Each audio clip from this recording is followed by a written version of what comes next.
Prior and posterior probabilities, यानी अगर किसी इवेंट के होने के जो प्रोबेबिलिटी है, एक्सपेक्टेड जो उसके चांसेस हैं, अगर उसको एक रफ से आइडिया की बेस के ऊपर लगाया जाए, एक एस्टिमेट किया जाए, तो वो एक प्रायर प्रोबेबिलिटी कहलाती है। ठीक है, लेकिन जब मजीद इंफॉर्मेशन हासिल होती हैं, ठीक है, और उसकी बेस के ऊपर रहते हुए जो चेंजेस आती हैं, जो पुरानी प्रोबेबिलिटी उस इवेंट के हैपन होने की, तो जो न्यू या रिवाइज्ड प्रोबेबिलिटी आती है उन्हें हम पोस्टीरियर प्रोबेबिलिटीज कहते हैं। यानी इन तमाम बातों को हम एक एग्जांपल से समझते हैं। जैसे फर्ज करें कि एक गारमेंट्स की शॉप है, ठीक है, जो कि पिछले साल की उसकी जो सेल हुई है शर्ट्स की, फर्ज करें ब्लू शर्ट्स बहुत सेल हुई हैं उसकी, ठीक है, तो अब उसने उस इंफॉर्मेशन को बेस रखते हुए इस साल भी ब्लू शर्ट्स ले आया वो, ठीक है, सेल करने के। लेकिन अब पता ये चलता है कि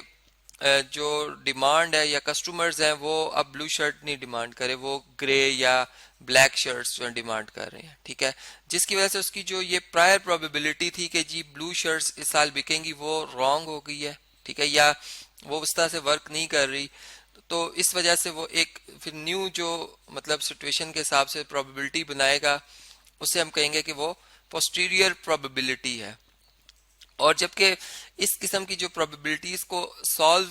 करना हो कि अगर प्रायर प्रोबेबिलिटीज गिवन हो, ठीक है, और चेंजेस जो आई हैं वो भी हमें मालूम हो और हम इसकी मदद से पोस्टीरियर प्रोबेबिलिटी निकाल रहे हो, तो इसको हम इस प्रॉब्लम को सॉल्व करते हैं बेस थ्योरम से, जिसकी के स्टेटमेंट कुछ इस तरह से है कि अगर हम probability of A given B find करना चाह रहे हैं, तो हम इसमें probability of A intersection B या बी इंटरसेक्शन ए लेंगे, जिसे मैं ए बी लिखूंगा और इसे डिवाइड कर दूंगा मैं प्रोबेबिलिटी ऑफ बी से। यानी इसी बात को जो प्रायर और पोस्टीरियर प्रोबेबिलिटी का कंसेप्ट है, इसको मैं अब आपको एक डेली लाइफ की एग्जांपल से समझाता हूँ। कि फर्ज करें कि टीम है एक, ठीक है, पहले मैं क्वेश्चन जो है वो समझाने से पहले ये सिचुएशन आपको समझा रहा हूँ कि एक टीम है जो कि फर्ज करें हमारी, चले फर्ज करें मुल्क की टीम है जो कि होम्स जो ग्राउंड्स में जो मैच खेलती है, जिसे हम होम सीरीज कहते हैं, ठीक है, वो ज्यादातर खेलती है, इसलिए 60% उसके मैचेस होम ग्राउंड पर होते हैं, और अवे जो फ्रॉम कंट्रीज, ठीक है, जो मुल्क से बाहर होते हैं वो 40% है, ठीक है।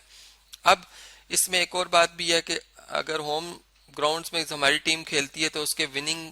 के चांस ज्यादा हैं, ठीक है, फर्ज कर लें कि विनिंग के चांस है 75%, ठीक है, ये इसकी प्रोबेबिलिटी है। जबकि इसके हारने की या लूज करने के जो चांसेस हैं वो कितने हैं, 25% है, ठीक है। इसी तरह अगर वो मुल्क से बाहर खेलती है तो उसके विन कर जाने के जो प्रोबेबिलिटी है या चांसेस हैं वो 45% है, ठीक है, विन के। और इसके हारने के जो चांसेस हैं या प्रोबेबिलिटी है वो 55% है, ठीक है। तो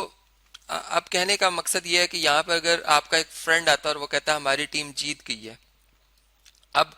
आपके जहन में ये क्वेश्चन आ रहा है क्या वो होम सीरीज खेली थी, ठीक है, यानी आपको ये पता चल गया कि टीम विन कर गई, ये गिवन है, लेकिन होम सीरीज खेली थी तभी विन की गई होगी, ये आपके जहन में एक मतलब इस चीज का सवाल उठा है। अब इसकी प्रोबेबिलिटी हम देखते हैं कि कितने परसेंट चांस है कि ऐसा ही हुआ हो, ठीक है। तो इसके लिए हम बेस थ्योरम जो है उसको यूज करेंगे। हम इस तरह से लिखेंगे कि प्रोबेबिलिटी ऑफ मतलब होम सीरीज गिवन के टीम विन कर गई है, ठीक है, ये किसके इक्वल होगा, हम इसको लिखेंगे प्रोबेबिलिटी ऑफ, हम लिखेंगे जी प्रोबेबिलिटी ऑफ विनिंग, ठीक है, इसका उलट कर लें, मतलब गिवन होम मतलब जो सीरीज खेली हो इसकी जो प्रोबेबिलिटी उसको मल्टीप्लाई करेंगे प्रोबेबिलिटी ऑफ जो होम सीरीज खेलने की है, ठीक है, और इस नंबर को हम डिवाइड करेंगे प्रोबेबिलिटी ऑफ जो हमारे पास विनिंग है। अब विनिंग में दो केसेस हैं, मतलब मुल्क में रहते हुए भी जीत सकती है, मुल्क से बाहर भी खेलते हुए जीत सकती है, ठीक है। इसका मतलब हम यहाँ पे लिखेंगे प्रोबेबिलिटी ऑफ विनिंग, ठीक है, गिवन होम सीरीज हो times probability of home series, यानी जितने परसेंट उसके चांस हैं होम सीरीज खेलेंगे, प्लस प्रोबेबिलिटी ऑफ विनिंग जब वो आउट ऑफ जो है वो कंट्री हो या होम हो, जिसको मैं एच ही लिख रहा हूँ लेकिन प्राइम लिख रहा हूँ, ठीक है, ये कॉम्प्लीमेंट लिख रहा हूँ, और प्रोबेबिलिटी ऑफ एच कॉम्प्लीमेंट, ठीक है। अब देखें ये तमाम इंफॉर्मेशन अगर हम यहाँ पर इस टेबल में पुट करें तो विनिंग की प्रोबेबिलिटी जब होम सीरीज खेले तो वो कितनी है, 75% है, ठीक है, जबकि होम सीरीज खेलने की प्रोबेबिलिटी 60% है। तो यहाँ पर हम लिखेंगे जी 0.6, ठीक है,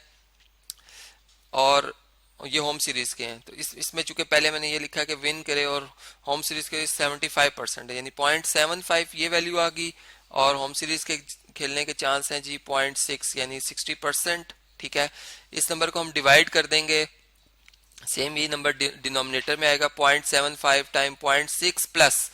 अब विनिंग के चांस जब अवे फ्रॉम द कंट्री हो वो कितने हैं 45% है, यानी यहाँ पे 0.45 आएगा times away from the country खेलने की प्रोबेबिलिटी कितनी है हमारी टीम की, वो है 40%, यानी 0.4 आएगा यहाँ पे, ठीक है। ये वैल्यूज हमने दर्ज कर ली, अब इनको कैलकुलेट करते हैं। 0.75 को जब 6 से मल्टीप्लाई करें तो ये 0.45 आता है, ठीक है,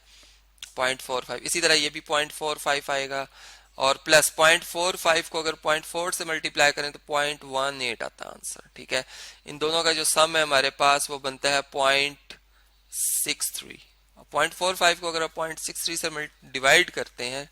तो आंसर आता है जी 0.7143, या इसको परसेंटेज में देखें तो 71.43% बनता है आंसर। इसका मतलब कि